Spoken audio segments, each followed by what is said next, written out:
Hello everyone. So, in the last session, we were dealing with some bond parameters, that is bond angle, bond length, then bond enthalpy and bond order, isn't it? So, bond enthalpy I have told you in polyatomic molecules, the bond enthalpy will be the average bond enthalpy.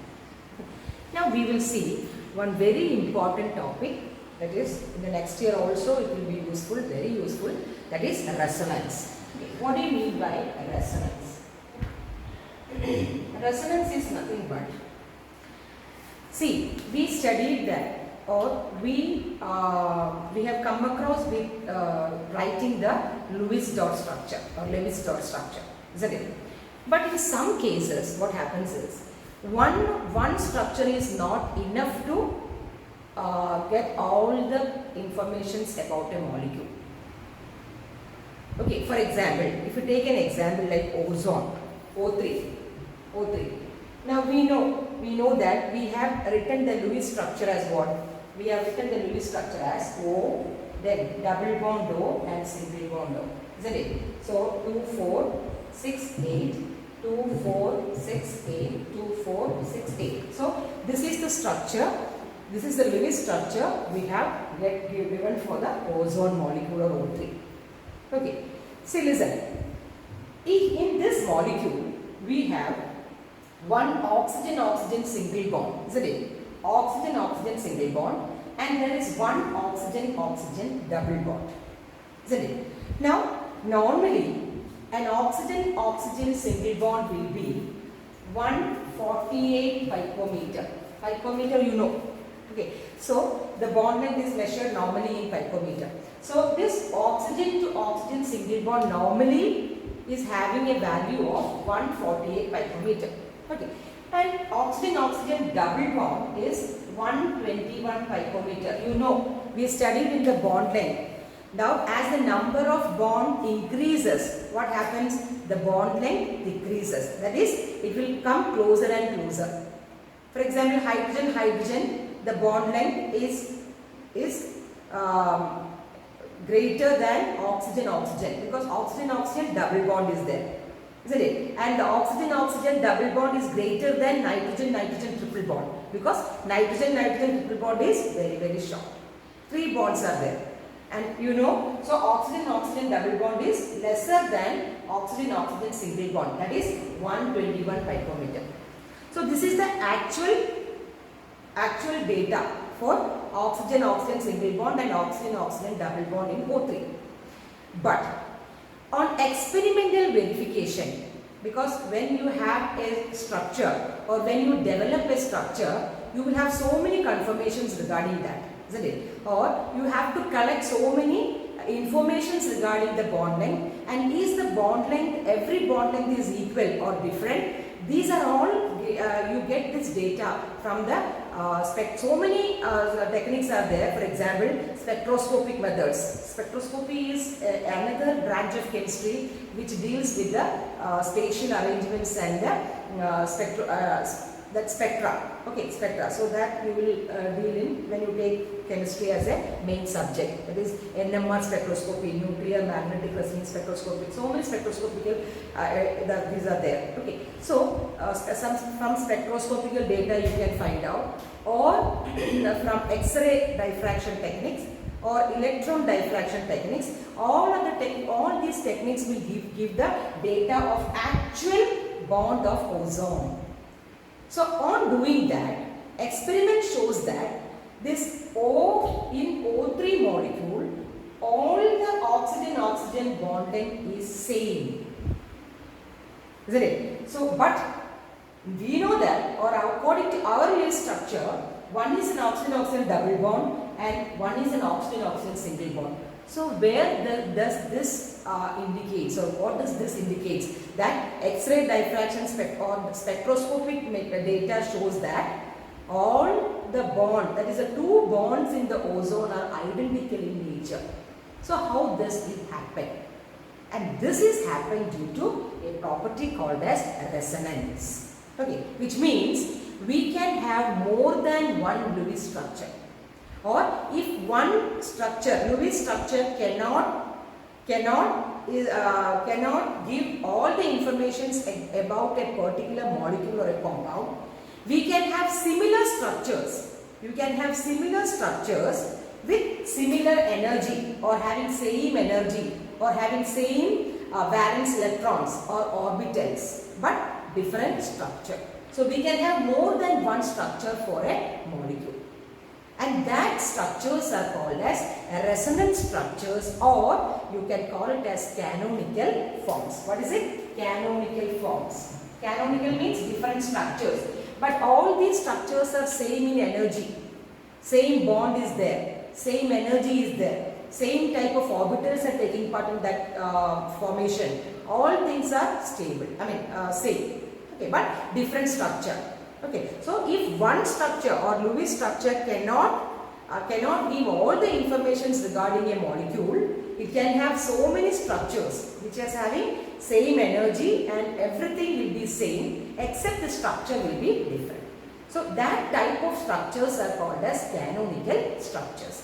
Now we will see what happens in this ozone case. So as we know that ozone has OO double bond and OO single bond. But on experimental verification it is shown that it has only all the bonds is having same picometer. That means this oxygen-oxygen bond is neither 148 nor 121. So experiment shows that the oxygen-oxygen bond in ozone is 128 picometer. See, the oxygen-oxygen bond in ozone is 128 picometer, which means what? That is, it is intermediate between 121 and 148, that is 128. That means the bond length will be intermediate, it is neither double bond nor the single bond value. That means it is an intermediate value between what? Intermediate value between the single bond as well as the double bond. That is how we came to know that this can be also written as, it's a resonance hybrid, that is it can be also written as what? It can be also written as, the double-headed arrow shows the resonance structure.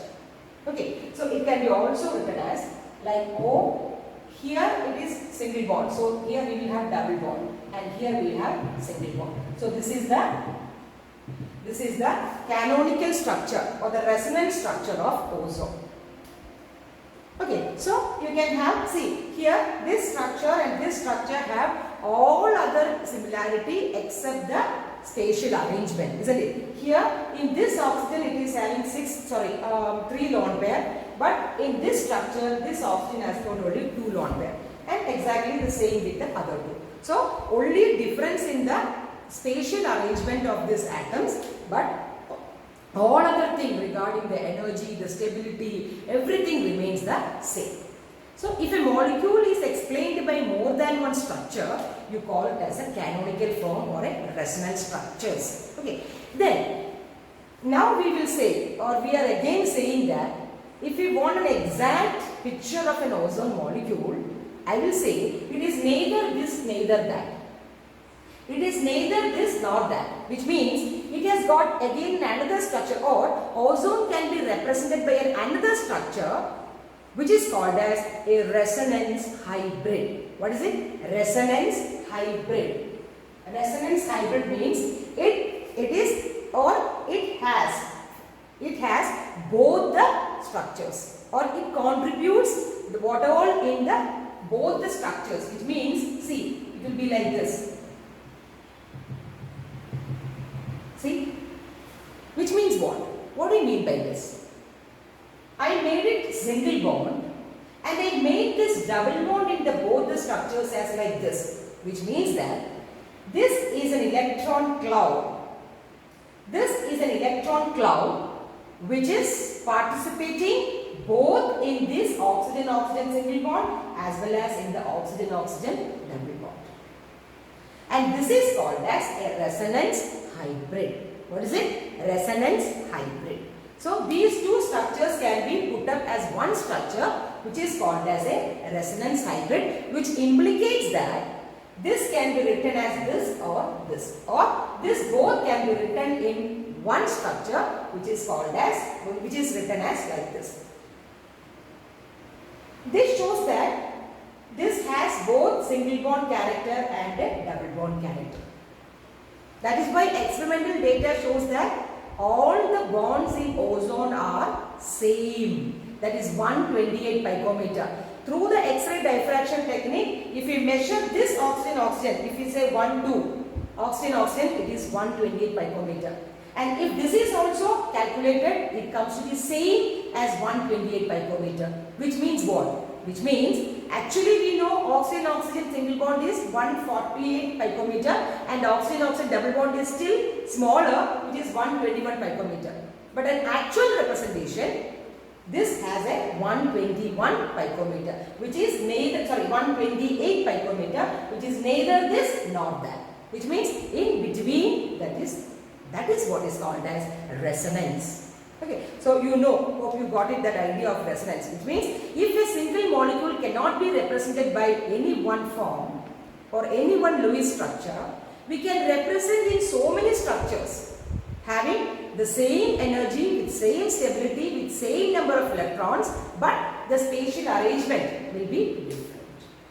So this is the case of the ozone, and these structures are called as canonical structures or resonance structures, or I can name it as, this is the structure canonical structure 1 and this is the canonical structure 2 and this is the hybrid. If you want, we can have an electron like this because electrons are moving here and there. So this is about a resonance. Okay, hope you understood it. Okay, we will see one more example. Okay, we will see one more example other than ozone. Okay, let it be CO3 2 minus carbonate ion. How will you do resonance in the carbonate ion? Now, according to Lewis structure, what will be the carbonate ion? How do you go for the carbonate ion? I hope you are clear with the Lewis structure. That is, it will be double bond O. This is single bond O. 2 4 6 8 2 4 6 8 2 4 6 8 A minus 2 4 6 8 A minus. So hope you are through with this Lewis structure. Okay. Otherwise, you go back and have a look and then come back again. Okay. So this is the one of the resonance structure. But here also the same thing happens. What is it? Carbon. We know carbon oxygen single bond. A value will be there, and a carbon C double bond O will be there. You know, C double bond O is what? C double bond O is 121. So that's oxygen. C double bond O is, for example, X, if it is X and Y. This will be X and Y, but if your experimental data will show that it will be neither X nor Y, it will have a value which is in between or intermediate between X and Y. So which means that this molecule cannot be represented by a single Lewis structure, but all the properties can be determined by 3 structures. Okay, that is called as resonance, canonical structure. So if this is structure number 1, if you claim it as structure, resonance as 1 or resonance structure as 1, what will be the next? How will you go for the next? That is C. That is here you make it as 2, 4, 6 and minus. Here you give a double bond, and here again the same thing, 2, 4, 6 and minus. See? This it can be a second structure. Now what will be the third structure? So you have to give like this. This is a resonance structure. Okay. Now what will be the third structure? You put this double bond here because you have given in the second there. So you can give it as C 2, 4, 6 minus. Then see here it is double bond 2, 4 and here it is single bond 2, 4, 6 and minus. See? So this is the third resonance structure or third canonical form. See? So this is how you draw the canonical form or resonant structure. And if I want to draw a hybrid, that is a resonance hybrid of all these 3 structures, how will I draw it? How will I draw it? I can draw like, see, everything is single bond and I can have the electron structure like this, see. Because what does that mean? The resonance hybrid mean? That means the bond, all the carbon-oxygen bond is same. That is the intermediate value between a carbon-oxygen single bond and a carbon-oxygen double bond. See? So that is there, resonance is there. So that is how we explain resonance. That is having more than one structure, but all other characters are same, with same energy, stability, etc. Everything will be same, but it can be represented by more than in one way. And we call it as resonance structures or canonical form. And all the three structures can be represented in one structure, that is called as a resonance hybrid. You know, we will make hybrids of a plant, etc. No? By two of them joining together to get a new plant, isn't it? So like that. So this is how it represents. So experimental data are proven that all the three bonds of carbon oxygen are same, not that carbon double bond O is something else and carbon single bond O is a different one in carbonate ion. So which means that this molecule or the properties of these molecules can be depicted in more than one structure, and that is called as the resonance structure. So hope you understood what is resonance, isn't it? So nothing, you have to change the bonds, that's all, and you have to just know the value of this oxygen bond or carbon oxygen bond. And you must have a concept that in the resonance structures or the resonance hybrid, all the bonds will be equal. It won't be if it is a triple bond and a double bond. No, it will have a value in between the double bond or a triple bond, or a single bond or a double bond. A value will be in between a single and a double bond. That is why it is called as a resonance hybrid. So hope you are clear with that concept. Now, just for a homework, I will give you write the resonance structure of carbon dioxide molecule. Write the resonance structures of carbon dioxide molecule, and give me again. It comes three structures are there. There are three resonance structures, so canonical forms are there. Just try it. Otherwise, just give me a call. I will make it. Okay. So this is what is called as a resonance. So I hope you are clear with that resonance. Okay, because next year we are so much to be talking about resonance. Then in carbon chemistry, resonance is very, very important. Why? Because we talk about carbon chemistry in organic chemistry. Normally we talk about benzene and all. And in benzene, you know, it's an unsaturated compound, right? Unsaturated compound, which is having an alternate single and double bond. So their resonance structures are very, very special to that. Okay. So many things, so many characteristics are explained, or so many reactions or reactivity are explained by means of this resonance. Okay, so it is very, very important. Now we will pass on to. So hope you are clear with resonance. Now we are going to another topic, which is called as polarity. Polarity of bonds. What do you mean by polarity? You have heard many times polarity of bonds. What is that? What do you mean by polarity of bond? If you talk about bond in chemistry, we know, we have studied in the last session more detailed about the ionic bond or the electrostatic bond, isn't it? Or electrovalent bond. Another type of bond is, you have studied is covalent bonds. So the carbon chemistry itself says the covalent characters of covalent bond. That means sharing of electrons. And we have come across with so many covalent molecules or compounds, isn't it? In the same way, we know so many compounds of ionic compounds. So what is that polarity in that bond?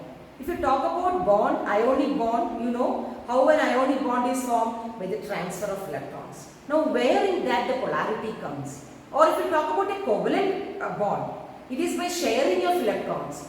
So if sharing of electrons takes place, now where the polarity comes? So we will now see what is polarity of bond. Now if I talk about bonds, or if I talk about particularly an ionic bond, I cannot say even one molecule with 100% ionic bond. Or even I cannot say a bond is 100% covalent. Coordinate bond is there, but just we are excluding that. We are just concentrating on the ionic and the covalent, the polarity. So I want to say that no bonds are, that means ionic or covalent, whichever be the bond, no ions are perfectly or 100% ionic or 100% covalent. What do you mean by that 100% ionic? Oh, we are saying we studied the ionic bond is formed by transfer of electrons. So the sodium is giving the electrons to chlorine, isn't it? And we are saying Na plus and Cl minus, there is charge. Then why you are saying that it is not ionic, isn't it? I'll say this 100% ionic and 100% covalent is hypothetical or ideal situation. No ionic bond is 100% ionic, or no covalent bond is 100% covalent. That means in an ionic bond, if you say about 100% of ionic, we will practically say, theoretically no, practically we will say it is only 95% ionic and at least 5 or at least 10 to 5% will be covalent character. Same as vice versa. If you say a covalent bond to be 100%, even then that covalent bond consists of only 90 or 95% covalent character, and the rest of the 5% character, 2 to 5 or 5 to 7% of character will be ionic. And we have so many measurements to know how much ionic character is there in a covalent bond and how much covalent character is in an ionic bond. That we will study in the last session, this Pajan's rule, by means of Pajan's rule. Okay. So here, coming back to polarity, if for example say a covalent molecule like hydrogen or chlorine or nitrogen or oxygen, how covalent molecules are formed? Covalent molecules are formed by sharing of electrons, isn't it? Sharing of electrons. This hydrogen has got 2, this one and it shares 2, it gets a bond. You know that. But see, where this electron cloud is there, by the sharing of the electrons, which means that the electron or the bond means what? Electrons. The electrons is there at the center, it's a particular distance from the center of the nucleus, isn't it? That is in one center it is there, or only electrons are there, isn't it? The electrons are only in this position. Correct. That is why you call it as sharing. These electrons won't go this side or won't go that side, or if this electron doesn't go to this hydrogen more, or this 2 electron doesn't go to this hydrogen more. No. It is exactly the midway between these two. The bond electrons are there. So such type of bonds are called as non-polar covalent bonds, because this is not polar. Polar means what? There must be a charge developing there, isn't it? So here there is no charge developing because the electron pairs are exactly on the center. So there is no charge separation. So such molecules, which is hydrogen, chlorine, with same atom, when a molecule when same atoms combine to form molecule, there you get a non-polar covalent bond. What is it? Non-polar covalent bond. Okay. Is it clear? Chlorine to chlorine also the same happens. Where the bond is there, that pair of electron will be exactly the same distance between the one chlorine and the second chlorine. So there is no point of charge separation there, isn't it? But in the case of a molecule like, so you know now it is non-polar, isn't it? Non-polar covalent bond. Now if we say a compound like HCl or simply HF, what happens? How a compound HF is formed? By a covalent bond, which means this hydrogen has got 1 electron and this fluorine has got what? 2, 4, 6 and 7, isn't it? And thereby what happens? Hydrogen must have 2 and fluorine will get 8 and it forms a covalent molecule by the sharing of electrons. See, in the case of hydrogen I told you the bond pair of electrons are exactly the distance, exactly the middle of the distance between the two nuclei. But what happens here? Is there anything difference in this hydrogen and fluorine? Any difference in hydrogen and fluorine? Yes, electronegativity, isn't it? So, fluorine is more electronegative than hydrogen. Now what happens? You know what is electronegativity? The tendency of an atom to attract the shared pair of electrons, isn't it? Shared pair, not one electron. The one electron which gives to them, no. The electrons from the hydrogen also, that means that is a shared pair of electrons, which means what? This bond is 2 electrons. So this is the shared pair. One is from hydrogen and one is from fluorine. So the shared pair of electrons, it will attract towards itself, isn't it? Which means this electron pair is getting closer to the fluorine atom. Thereby, the electron density around the fluorine atom increases. At the same time, the electron density around the hydrogen atom decreases, isn't it? Am I right? So, in that way, the fluorine will get a small negative charge, which we will say a delta negative, and the hydrogen will have a positive charge. See? This is just because of the property called as electronegativity. The tendency of the atom to attract the shared pair of electron towards itself. So the electron cloud is moving towards the fluorine atom, thereby acquiring a delta negative charge for fluorine and a delta positive charge for hydrogen, isn't it?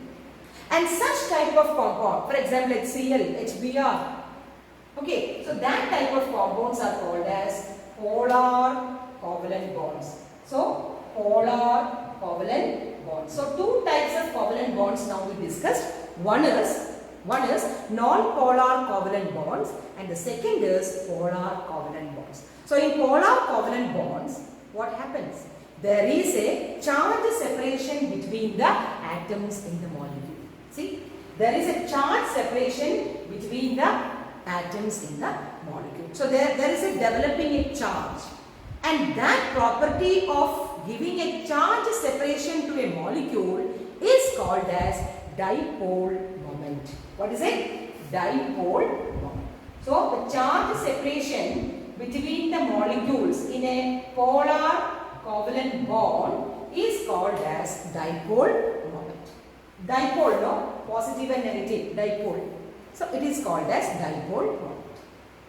And normally we can measure the dipole moment. We can measure the dipole moment. It is represented by psi in some book. Okay, dipole moment is equal to the magnitude of charge. You know, magnitude means the value. So the magnitude of charge, okay, the magnitude of charge into distance of separation, that is R.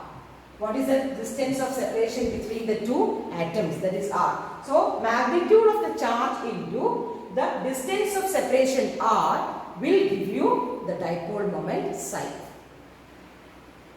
So, now you can calculate the dipole moment, and you can calculate the dipole moment. That's a unit for dipole moment which is given by a scientist, which he was awarded, I think, the Nobel Prize for this system, that is for performing this dipole moment. That is Debye unit. The scientist called Debye. So it is called as Debye units, which is represented by capital D. 1 Debye. Now if you want to convert this Debye into coulomb meter, then one Debye is equal to, I think, 3.3 into 10 raised to minus 30 coulomb meter. Just check that. 3.335 something into 10 raised to minus 30 coulomb meter. So if you want to convert this Debye into the coulomb meter, SI, you have to multiply with 3.33. I think so, 3.33 into 10 raised to minus 30 centimeter. So this is called as dipole moment. So what is dipole moment? The charge separation which made by a polar covalent bond is called as dipole moment, and you can calculate the dipole moment by multiplying the magnitude of the charge into the difference of separation, that is R, and it is measured in Debye units. 1 Debye is equal to 3.33 in 10 raised to minus 30 coulomb meter. Now we will see how to calculate the dipole moment. and you know dipole moment is a vector quantity, and I hope in physics you have covered the vectors.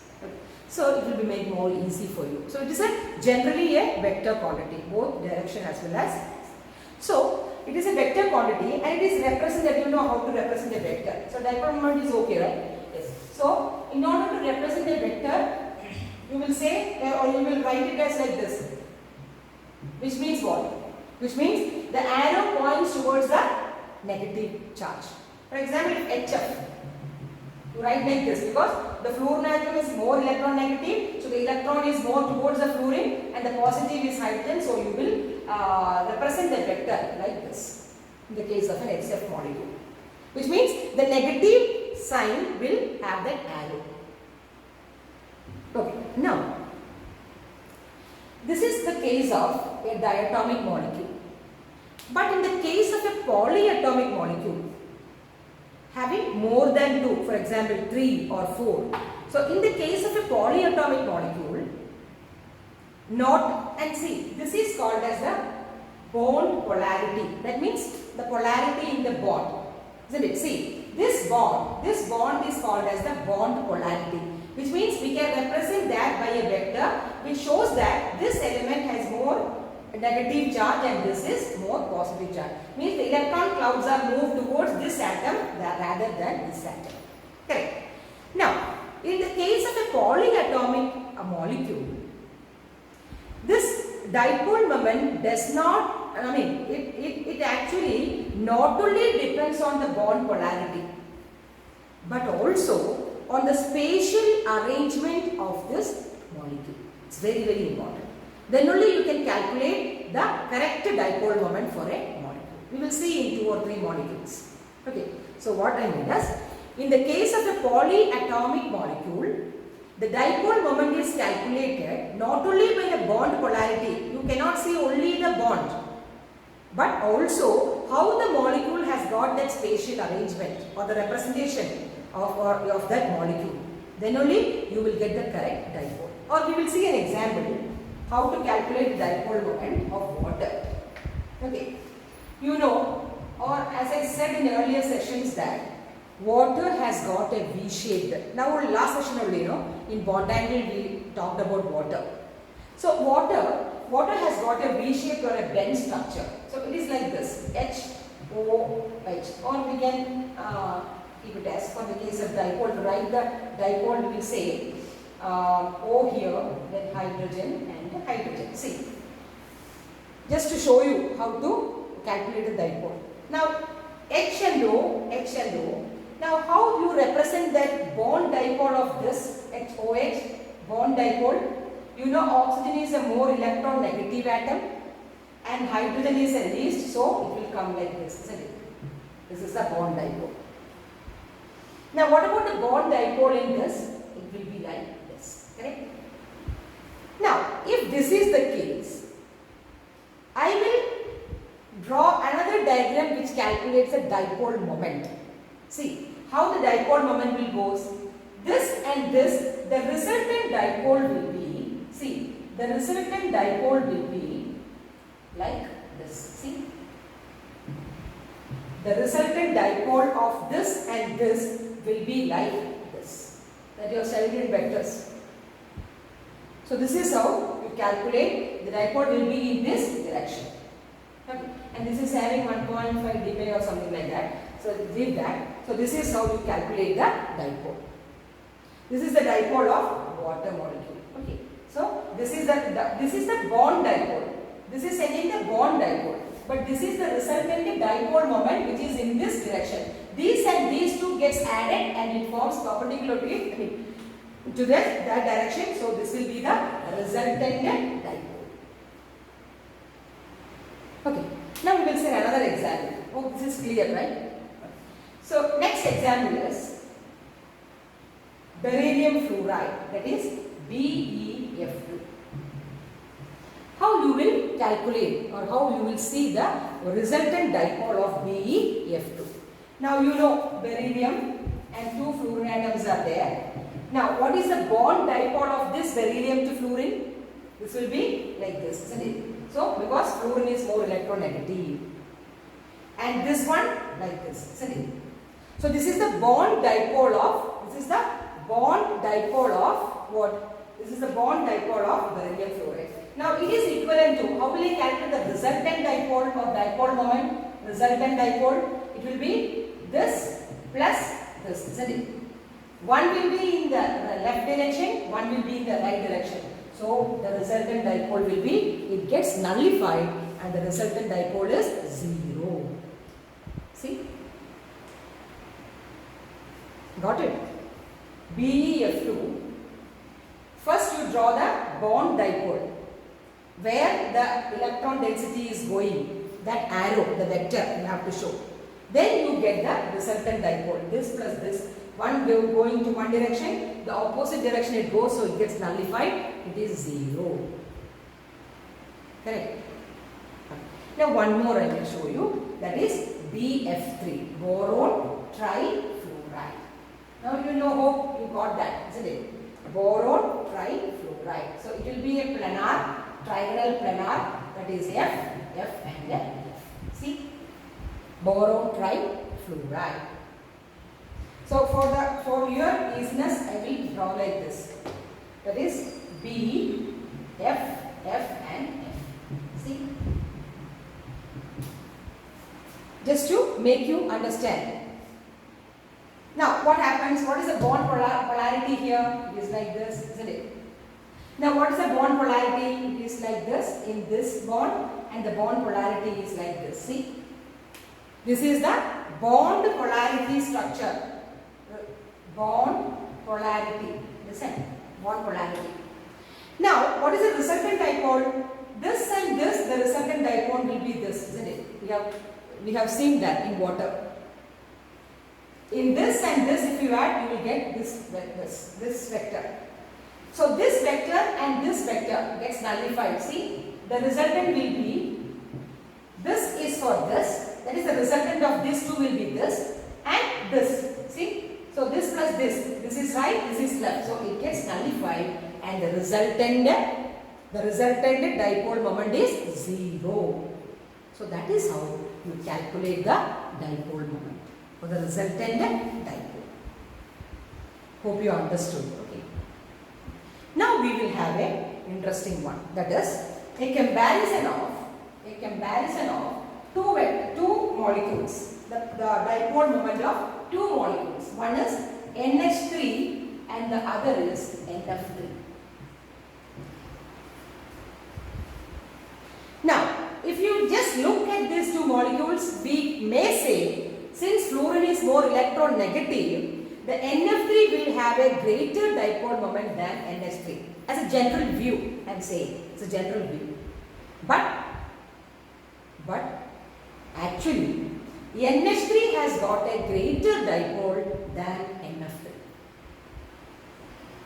See, NH3 has got some 5 or I think it is 4.9, approx 5 into 10 raised to minus 30 coulometer, and this is 0.8 or something into 10 raised to, see how much difference is there. Now what is the reason behind it? Or how will you calculate the resultant dipole in these two molecules? This is exam question. Okay, so by just a general view, if fluorine is more electronegative, we may have that. Okay, fluorine is more electronegative, so if the resultant is coming, polarity will be greater. So in that case, the dipole will be higher. But in actual case, NH3 is having more dipole moment than NF3. Now we will draw and see how it happens. You know, ammonia has got a tetrahedral shape. We will study in this chapter only, which has got a trigonal pyramidal shape, which means nitrogen is here. It contains an orbital. You know an orbital, no? You can visualize the orbital. Tetrahedral means hydrogen here, hydrogen here, hydrogen here. If I want to show a tetrahedral structure, see. If I want to show a tetrahedral structure, nitrogen is in this middle. One hydrogen and one hydrogen. Tetrahedral means 4 valency, isn't it? 4 valency, tetrahedral. So this is another bond. So these 3 bonds are satisfied by hydrogen, and this is an orbital. There is no bond here in nitrogen. So there is a lone pair because nitrogen has got a valency of 5. So 1, 2, 3 has gone for covalent bonding. then remaining 2, that is the, here I am making this, 2 electrons will be there in the orbital. So this is how you represent this like ammonia. Okay. Now in the same way you can represent in fluorine also, that is nitrogen, fluorine. Yes, you visualize this structure, that's all, that's why I showed you.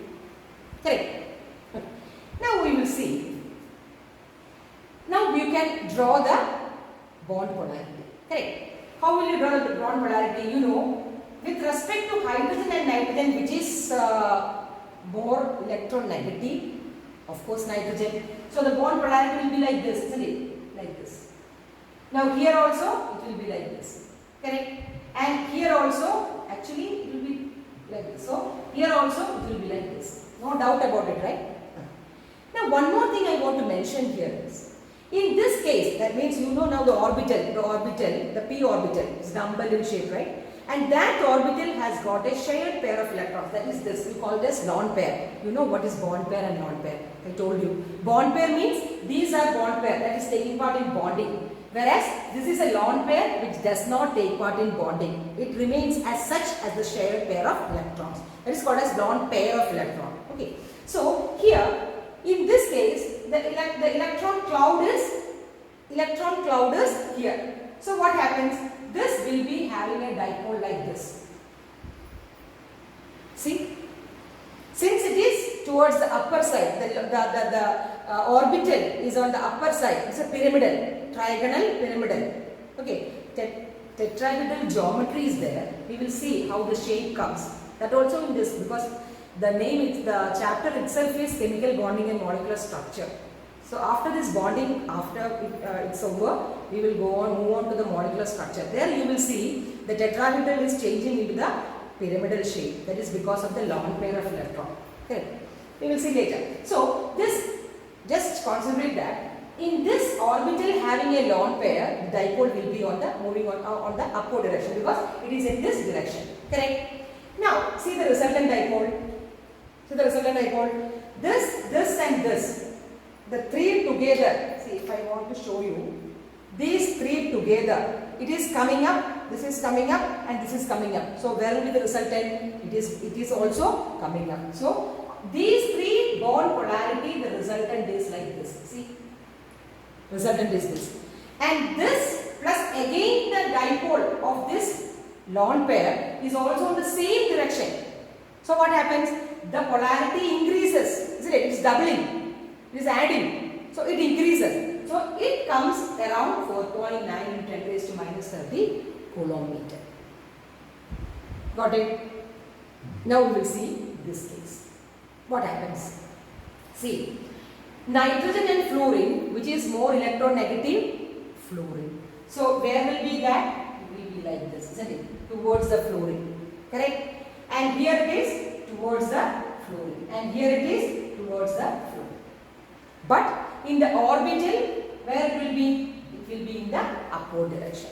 So 3 fluorine on the downward direction and 1 orbital in the, 1 pair of electron in the upward direction. So the resultant dipole will be, it won't be 0 because it is not exactly the same value. There is a little bit of polarity remaining. If you cancel out also, there is a little bit of polarity remaining, and that is why. So this resultant will be like this. See? The resultant of these three will be like this. And the resultant of this will be upward. So here and here, but here it is not nullifying to 0, no. Here there is a slight value because it is polar. Nullify means it will be non-polar. See, the bond will equalize it. Here there is a negative charge. Okay. So that is why it is having a value. Here see, all these three will have the resultant dipole here. This will add up with this and gets the value of 5 into 10 to the power of minus 30 coulomb meter. Which shows that, what it shows? The dipole moment of ammonia is greater than the dipole moment of NF3. A sure short question. Explain with a diagram. So hope you understood it. Just 2 points. First find the electronegative atom. Then get the arrow towards it. Draw the bond polarity first. Of all this and this. Then you look for the resultant dipole. Then you explain how it goes. This here it is added up, here it is not get cancel outing because still it's a little bit of polar, so it is not. So this is how you can say the dipole moment of ammonia is greater than the dipole moment of NF3, nitrogen trifluoride. Hope you. Now there is a small portion. Now you are moving on to the next theory. This is the first approach, that is the Lewis-Coasel approach, in which the octet theory was the main agenda. After that we get the limitations of octet theory, of the expanded and the odd electron molecule and the deficiency in the octet. Then we pass on to the electrovalent bond, lattice enthalpy, etc., etc. Moving on to the ionic bond and the covalent character. Now one more, and now we are going into the next theory, which is called as the VSEPR theory. 4 theories are there. Now going on to the second theory, that is the valence shell electron pair repulsion theory, VSEPR theory. So before that, there is a small topic which I already told you, that how you calculate the covalent character in an ionic bond or an ionic character in a covalent bond. Okay. Now we will see how we will do the, if you take a covalent molecule, if you take an ionic molecule, how you calculate the covalent character. Okay, just a rule is there, which is called as Fajan's rule. What is it? Fajan's rule. So that also we will see in this session. Okay. Now Fajan's rule is what? Fajan's rule is Fajan's. Okay. Fajan's rule. Fajan's rule means, I told you that no bond is 100% covalent or ionic. In this Fajan's rule we say, in an ionic bond, how much covalent character is there, or how you find the covalent character in an ionic bond, which is explained by Fajan, and so it is Fajan or Fazan or whatever. So we just say it as Fajan. Okay, so it is called as Fajan's rule. Now what Fajan's rule states that, see, I already told you that we are now taking about the covalent bond. In the same way you can practice, you can have a theory of covalent bond ionic character. Here in your textbook it is given as how many covalent character or how much covalent character in an ionic bond. Okay. We know that ionic bond means what? Transfer of electrons from one atom to another. So in that case we are not thinking of a covalent character there, because covalent character means what? Sharing of electrons. So if we say that an ionic bond has got a covalent character, definitely if you say, for example, NaCl, if I say, or if I say HF, okay, HF is a covalent, ionic molecule, that is hydrogen and, I will say NaCl, just simply an example, right, plus and minus transfer of electrons. So here there is no sharing happens, right. Now sharing only you can say covalent, isn't it? Now where the sharing happens in such bond, in an ionic bond, you are saying that we have studied that a strong electrostatic force of attraction, ionic bond is there, but still now you are saying, again a covalent character is there, how that happens? See, we all know that generally we all say like that, but everywhere exceptions are there. That is why it is called chemistry, right? Exceptions are there. So what in this case is, Fajan says that, see, you have cation and then anion. That we studied how you form an ionic bond. So you have a cation and then anion. I will represent it, right? Then it will be easy for you. So here it is a cation and here it is an anion. Correct? Now just simply visualize that the cation may be Na plus and anion may be Cl. Right? Now cation is smaller, right? Cation is smaller and anion is larger.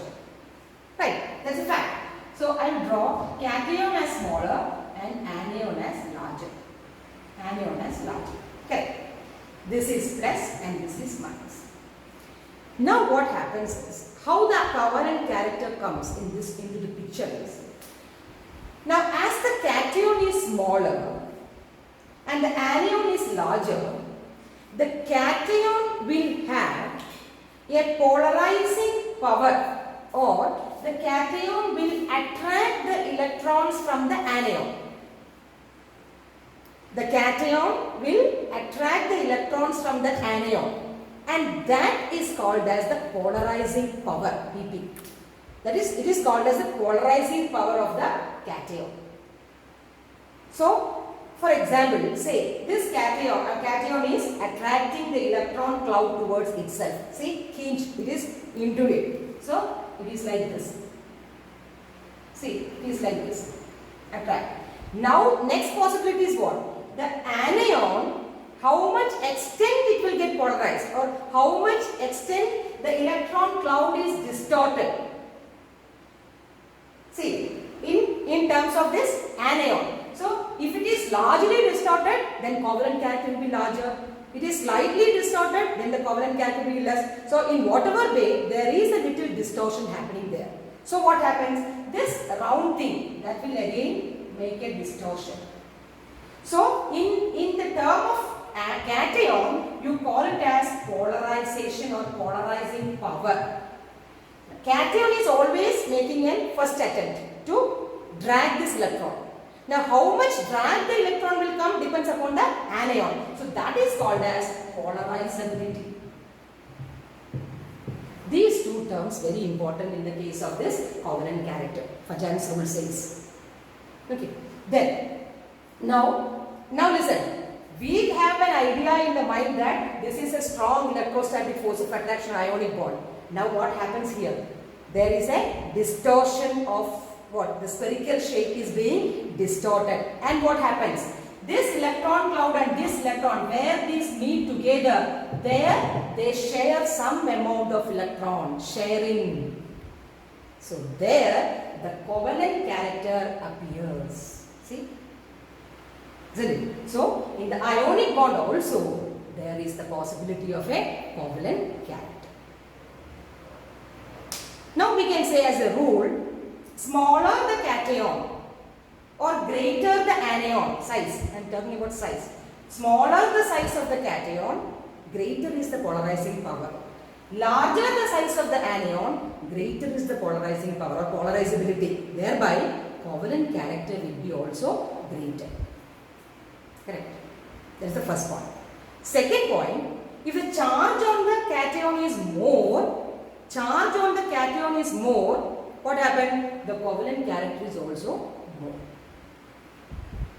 So, these are the two rules that Fajan said. And now we can find how much covalent character will be there in the ionic. In the same way, vice versa. So, that's all on this session. Next session we are going at a new theory. There is a BSCPR theory. There you talk about the shape of the molecule. Then you have a clear idea of how the molecule is having such and such shape. So, till then, thank you.